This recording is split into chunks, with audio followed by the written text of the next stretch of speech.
Hello and welcome to the program. Mr. Community is here. I am Reggie Reg, and I love being in the community. And let me tell you why I love being in the community, because I get a chance to meet great people like the two young ladies who are sitting right before me. And we have, representing the American Cancer Society in the studio today, we have Miss Michelle Mitchell, who is a survivor. She's going to tell us that story in a moment. And also my good friend, my dear friend, Carrie Franchi, American Cancer Society. Hi, ladies. How are you? We're great. Hi, Reggie. Hi, good to see you. How have you been?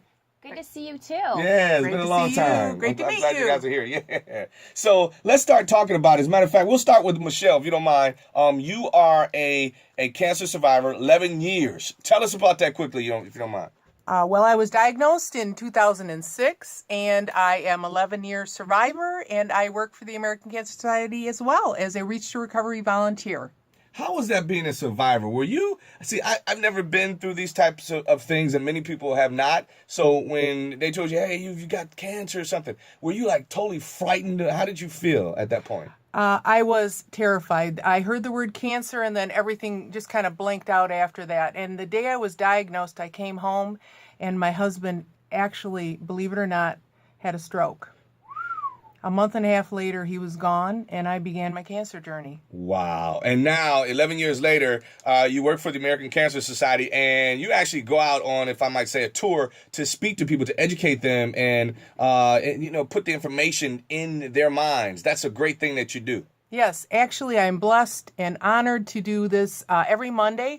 I'm stationed at Henry Ford West Bloomfield, and I work for the Reach to Recovery for the American Cancer Society, and I speak to newly diagnosed breast cancer patients as they're educated on the day that they meet all of their providers, and they walk out of there with a plan, and they're educated on their cancer, and I get to speak with them. It's an honor. It's really truly an honor. Incredible, Michelle. And to you, Carrie Franchi, my dear friend, cancer altogether is a major obstacle for many people in this country. Let's talk about the state of Michigan.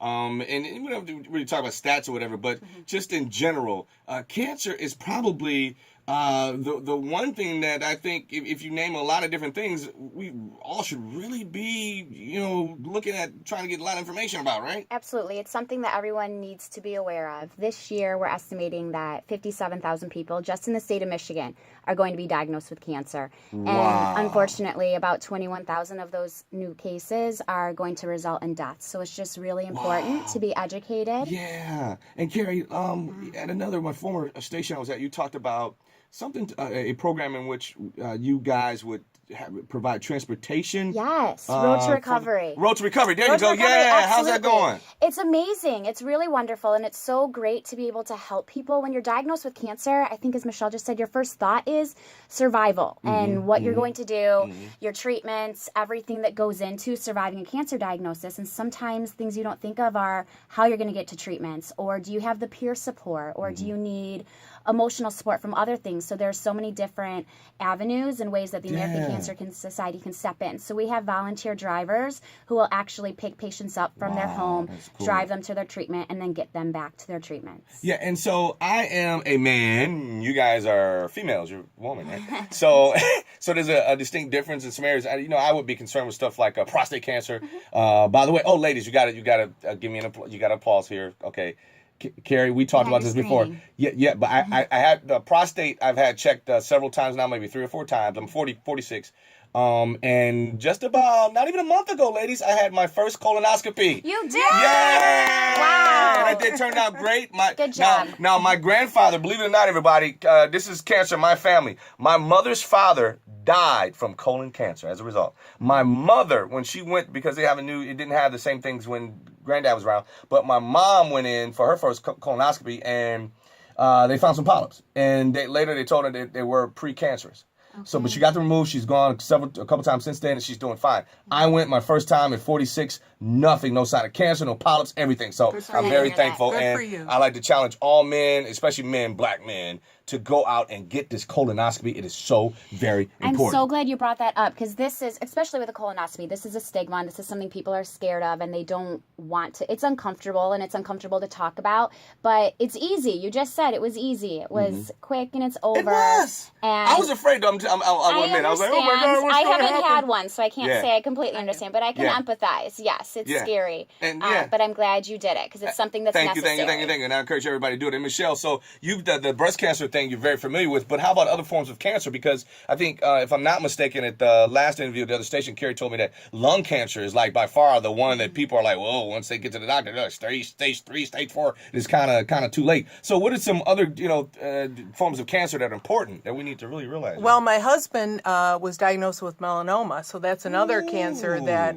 yes, last fall he had some melanoma removed on his face, and he gets his skin checked every 6 months. So that's a really easy thing to do. You just go to your dermatologist and you get yourself checked. I get myself checked yearly. He goes every 6 months. So you got like leukemia, that's the blood, right? Right, blood. And you got the lungs, as we mentioned, the prostate, the breast cancer. You got cancer. Oh, and then you told me, and see, I got a pretty good memory. Actually, I have a terrible memory, but I think we had such a good time on the radio. I remember some things. Carrie, you said that pancreatic cancer is like one that when someone is diagnosed with it, they got to really rush to get cures. Actually, and stuff, it's ironic that you bring that up. On Wednesday, we were just fortunate enough to have an American Cancer Society volunteer come and speak to all of our staff. An American Cancer Society funded researcher. So this was a scientist who is dedicating his work to studying pancreatic research. So what we learned was that once you're diagnosed with pancreatic cancer, you have a 25% chance of living 5 years.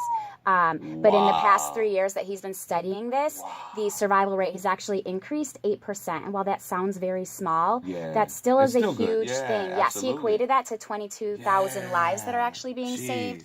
And the specific reason is there's not a specific yearly or every 5 year or every 10-year test that can be done for pancreatic cancer. So it's just unfortunate that by the time that is diagnosed, it's usually at a later stage. Wow. So ladies, we got a wrap here. Michelle, Miss Michelle Mitchell, 11-year survivor, breast cancer. Yay! And Miss Carrie Franchi, my good buddy. I call all the time. She comes out and help with all the information for everybody, get all this important stuff. I want to thank you ladies for stopping by. But now let's give out, this is the most important part of this little interview, let's give out the contact information for those who are watching this, who have come onto the website and they say, I need help me. What do?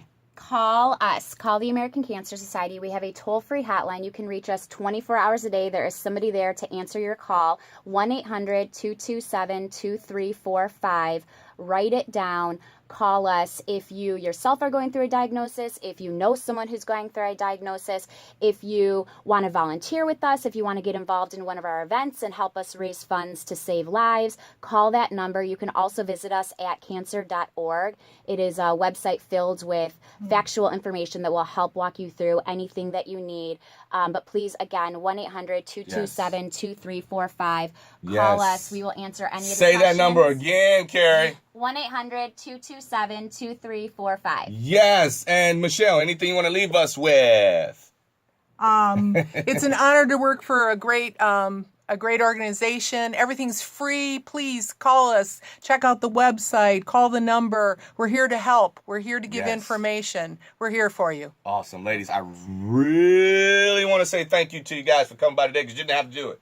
Thank you so much, Carrie Franchi and Michelle Mitchell, the American Cancer Society. We love you guys. Yay! And thanks for watching the program. Thank you, Reggie. Yeah, I'm Mr. Community. Thanks for watching this program on The Bound. Yeah.